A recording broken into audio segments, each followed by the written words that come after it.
You're gonna miss the end of the game. You'll have to tell me how it comes out. I never reveal an ending. And no one will be reseated during the climactic revelation. Plays were routinely bought by studios and made. So it was an obvious thing that we'd get some bids, and there were a bunch of them. And I thought, gee, wouldn't it be great if we could just put a record here of these guys' extraordinary performances in this thing, rather than get a spectrum of Hollywood names and have it become just an ordinary routine thing.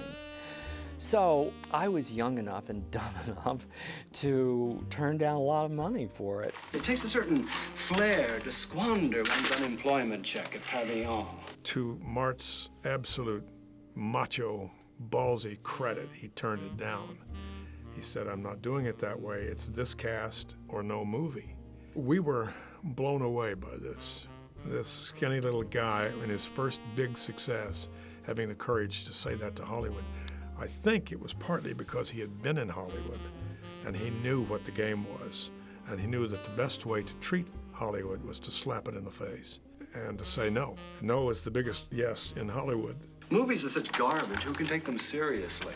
I wanted to produce it, and I wanted to write it, and I wanted the original cast in it, and I wanted the guy who directed the play to direct it. Well, I got all of the above, except having Robert Moore direct it. They just said, you know, Mart, you can't go out there with 9 guys who've never been in a movie. You've got to get a guy that's had a track record with film. And I had just that week gone to see Harold Pinter's The Birthday Party. And it was directed by a guy that I had never heard of, called William Friedkin. He and Dominic Dunn approached me to see if I was interested in doing a film of Boys in the Band. They first sent me the printed script, which I thought was terrific. And then I saw a production of the play. I thought it played great. I thought the script was just marvelous and that it would make a wonderful film. I knew William Friedkin. I was the vice president of a studio called Four Star, and so I knew him that way. He was young and dynamic, and he's electric, Billy. I mean, there's nobody like him. He has a love of actors, and he has a love of film, and he could talk about it 24 hours a day. It was clear that Billy was extremely talented, and because the film, it was hard work, you know. So I said to him, I don't think it'd be a good idea for you or me to blow up in front of the cast or the crew. So if something I do is galling you or something you do is galling me, let's just hold on until we can get off the stage and air our differences. And he said, agreed, that's a good idea. And that's exactly what we stuck to. We never actually did have a knockdown drag out at all.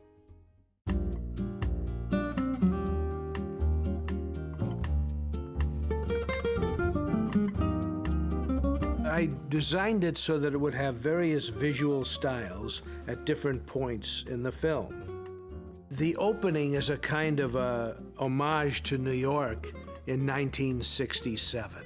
And it captures a certain part of Upper East Side New York life at that time, and as well as providing quick little character strokes on each of the characters. I went shopping today and bought all kinds of goodies. And then once it settles into Michael's apartment, the visuals, I wanted it to be very busy and basically very light, with a lot of movement and a lot of interaction between Donald and Michael. Well, am I stunning? And then gradually, the tone of the lighting becomes more somber. The movement continues, but at a far different pace, until finally, the camera just settles down toward the end and watches Michael's breakup, and ultimately it becomes a story of friendship and love. And so I wanted to not have too many stylistic factors going on at that time. Will I see you next Saturday? Unless you have other plans.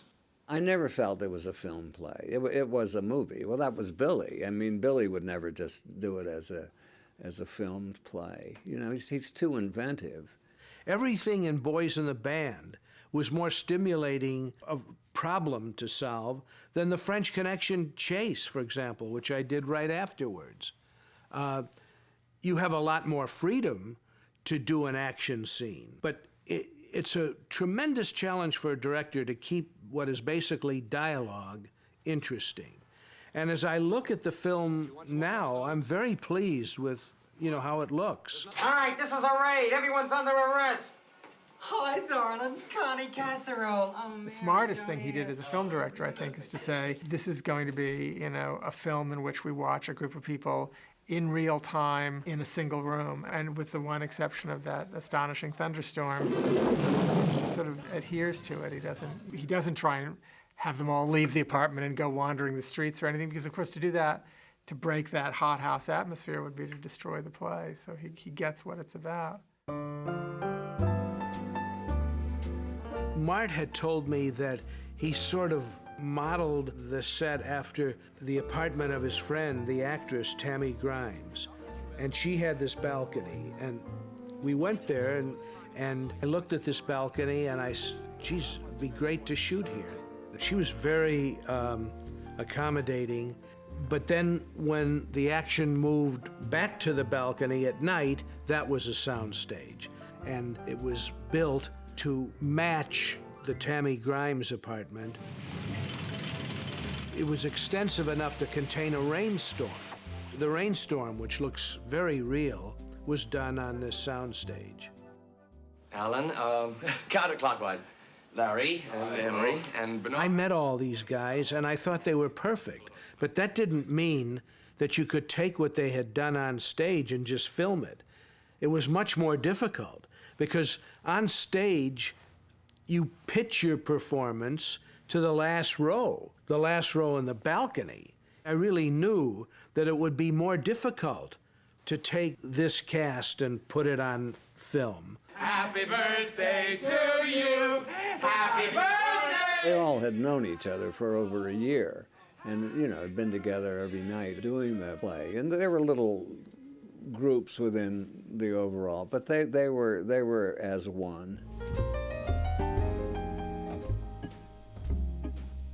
What was the impression of Billy coming into that set situation, or that previously successful situation with actors? He was insatiably curious. He wanted to rehearse for a week or two before we started shooting. And I think we all sort of thought, what the fuck are we going to rehearse? We've been doing it for 3 years, And most of us sort of thought, how can any director change what is now innate in us? And I think there was a little bit of anxiety or a little bit of fear. Mickey, please. Well, Bill Friedkin did it. And with all great respect to Bill, we did rehearse, but he didn't change us. He didn't change the work that had been done or our characters. He changed it for the cinema, for the film, for the blocking and stuff like that, which of course was very, very different. Very well. I knew I'd have to redirect it, restage it completely. Give it to me. Because we didn't have a fourth wall. The camera can go anywhere. Oh, he can go if he wants to. One of the things I tried to do was keep a number of people on screen at the same time in different groupings. Not just resort too often to tight close-ups that excluded everybody else. Well, if you don't like it, you can always take it back and exchange it for something else. No, I think this one's just nifty. It's gorgeous. He was willing to face and confront every single situation that came up. And I think he did, he won us over, really. I do love it. I don't care who knows it. The actors made the transition to film, and I was happy with it. But I must hand that to Billy. He talked to them, directed them. Friedkin had everything to do with that. I think you know everybody anyway. It's the same old tired fairies you've seen around since the day one. Kenneth Nelson was the original young boy in the play The Fantastics. Kenneth had a great reputation as a Broadway and musical comedy actor. Then came Boys in the Band, and it put him on a completely different level as an actor, where you could see the tremendous dramatic range that he had. But yes, he had many similarities to Michael, both a powerful ego and a bruised ego. Very emotional, and Kenneth had some of that. However, thanks to the silver screen, your neurosis has got style. Frederick Holmes was Donald, and I think Mart probably realized that and saw that. I liked Frederick a lot. I think he was a very gifted and subtle actor. My dear, I thought you'd perished. Where have you been hiding your classically chiseled features? Cliff Gorman was a great actor with a wide range. He played Lenny Bruce on stage in the play Lenny. He didn't do the film, Dustin Hoffman did. But Cliff did a wide variety of characters. And Emery is, of course, flamboyant. Emery wears his homosexuality on his sleeve. Kiss me quick, I'm Carmen. Cliff was kind of a tough guy. He was a New York guy, you know. To turn into this queen was quite a transformation. Think the Giants are gonna win the pennant this year? Yeah, fucking A, Mac. Cliff was a wonderful impersonator. I think what was hard for him was the way that people responded to him. He would be walking down the street with his wife or things like this, and people would say, "What are you trying to prove?" And people believed him so much because he was so good. And I mean, he was brilliant. It was an extraordinary performance. But people so believed it, they didn't believe he could play a straight role. Isn't anyone going to have seconds? As I see it today, it's something I would modify today, with the same dialogue. You like a Chinese laundress? And the same things going on, but with a lot less obtrusiveness. Which is not to say I think that what Cliff did was a mistake. I think it's a great portrayal. I'd make somebody a good wife. And it's probably the character that you most come away with. Ask him if he's got any hot cross buns. Come on, Emery, knock it off, will you? You remind me of an old maid school teacher. You remind me of a chicken wing. But to me, the subtlest, most extraordinary performance in the film is Larry Luckinbill's. He is so believable and provokes so much compassion. What kind of an understanding do you want? I've had, in the last 40 years, audience members who saw either the play or the movie or both come up to me and say that I changed their life. And I always have to say, no, Hank changed your life. Hank was written by Mart Crowley, and Mart Crowley is the one who put those words there. For a long time, I either labeled it something else or... I thought, this is a reason to do a play. This is a real reason to be an actor. It's a reason for any art that somebody can take something that's invented and make it real in their own lives. Yes, you're gonna have to excuse me. At one time, we thought that we needed to show the two of them upstairs in the bedroom kissing. It was the bane of my existence throughout the making of the film. What do you imagine Hank and Larry are doing up there? I refused.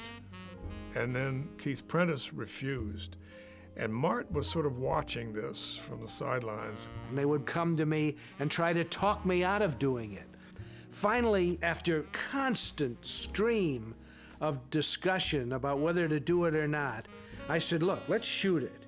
And then we'll all look at it, and if we think that it's not important or not working or whatever, we won't use it. We'll all decide that together. I said to Keith, there's only one way to do this, and that's to do what we would really do as Larry and Hank. And he said, yeah. So we went back and said, okay, we'll do it.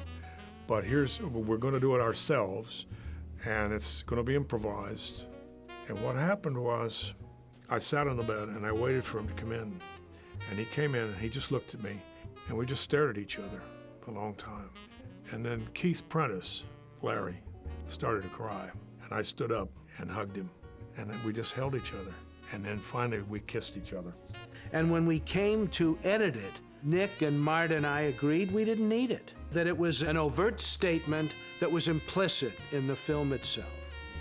But he and Larry, played by Keith Prentice, work so well. I believe their relationship totally when I see it now 40 years later. I think they're having their first fight. Yeah, the first one since the last one. Everybody got along with Keith. Keith was sort of the clown of the company, basically, you know, and Keith was very easy to get along with. I'm old-fashioned. I like them all, but I like them one at a time. This is almost unbelievable.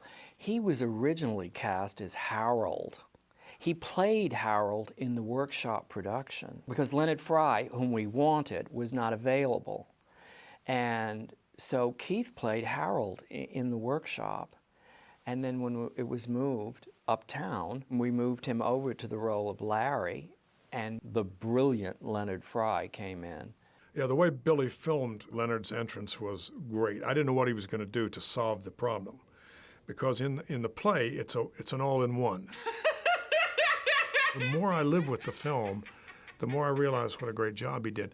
The entrance of Harold is a classic. It's a classic of filmmaking, I think. What I am, Michael, is a 32-year-old, ugly, pockmarked Jew fairy. Leonard Fry had been in a lot of plays, but, you know, Leonard Fry was a genius.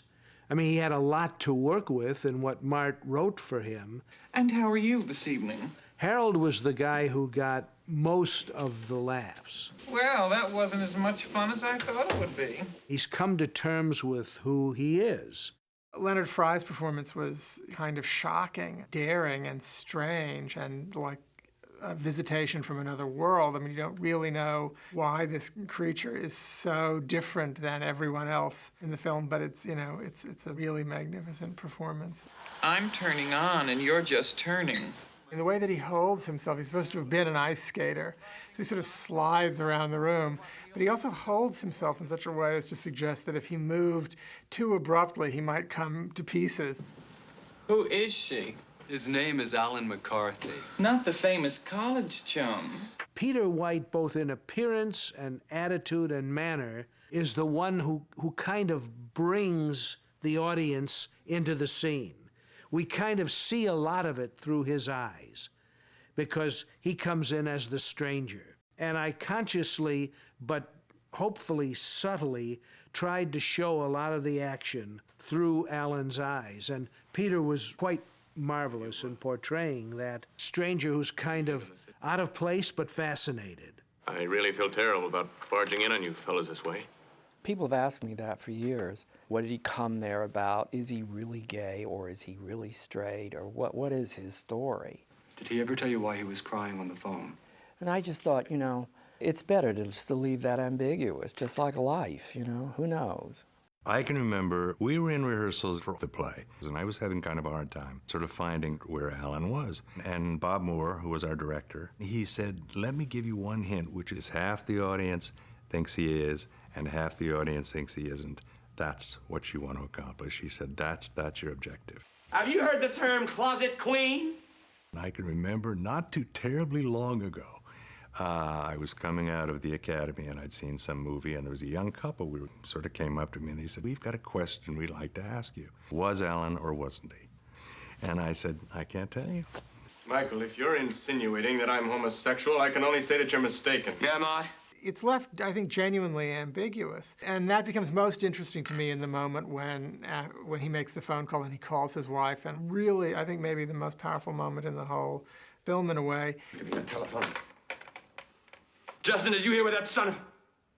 You know, the question is what you're watching a group of gay men sort of falling back in shame in the face of heterosexual fidelity? Fran? Because everybody seems very sad at that moment. Seeing this guy kind of slamming his closet door shut very firmly and saying, I'm going back to my wife. I love you very much. Why did I call? Why did I do that? That's a very subtle performance by Reuben Green. I had not seen Reuben Green before this or after. I don't know what's happened to Reuben, but he was a wonderful actor to work with on this, and the transformation he makes from a sort of a delightful, completely sober human being into a falling down drunk, and through a traumatic event that Michael forces him into. I wish I hadn't called, man. was one of the most impressive pieces of acting that I've ever worked with in anything. I got to lose. Your dignity, that's what you've got to lose. Once again, it's like a little performance dropped in from heaven. All of these performances are fantastic. Letourneau, the same. I mean, where did that come from? We saw him on the deck of a place called the Botel at Fire Island, where the boats come in and everybody gathers and has drinks, a big bar. And I was standing with Bob Moore, and I said, that guy over there, you know, I think he'd be perfect for Cowboy. Do you know him? And he said, oh my God, Mart, you know, he's on a soap opera. Oh no, you're always casting those faces. My God, you're a Hollywood casting man, you know.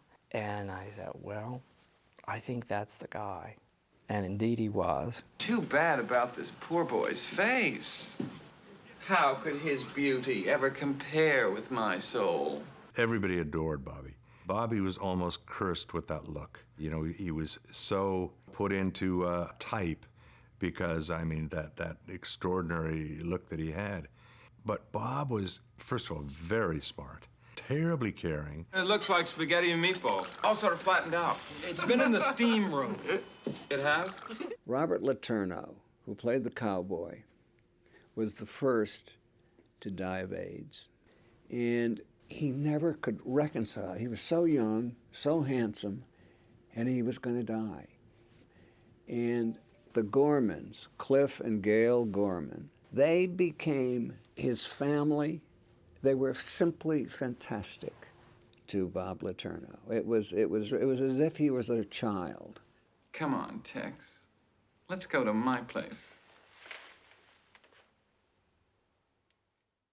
As my father said to me when he died in my arms, I don't understand any of it. I never did. The best line in the play is Michael's line at the end, which really struck me. I never understood any of it. That was kind of an epitaph for a whole generation, epitaph for any of us when we die.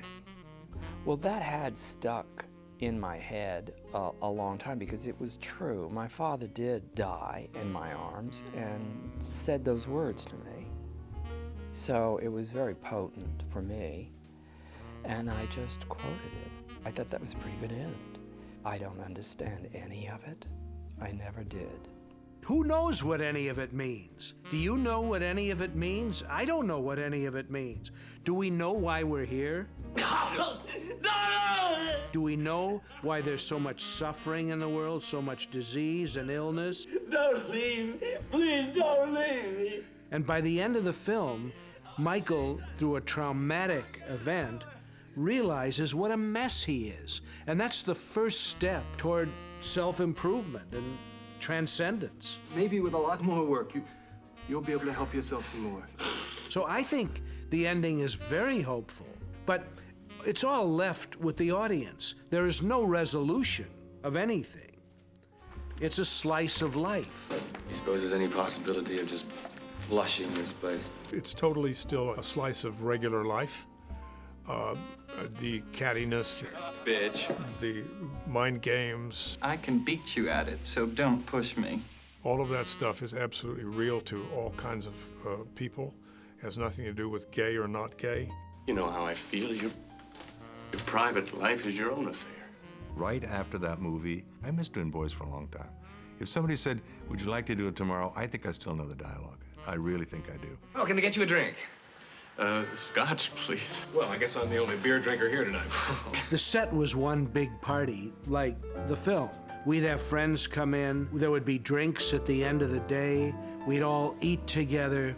I just tried to create an atmosphere where they felt free enough to expose sides of themselves that they might not have otherwise. And I now see in looking at the film that that worked. He's about as straight as the yellow brick road. You're such a fag. You hateful sow. Why don't you have a piece of watermelon and hush up? Michael, you're a charming host. Because I was so drunk, I don't remember a thing. Oh, bullshit, you remember. Just friends, lovers no more.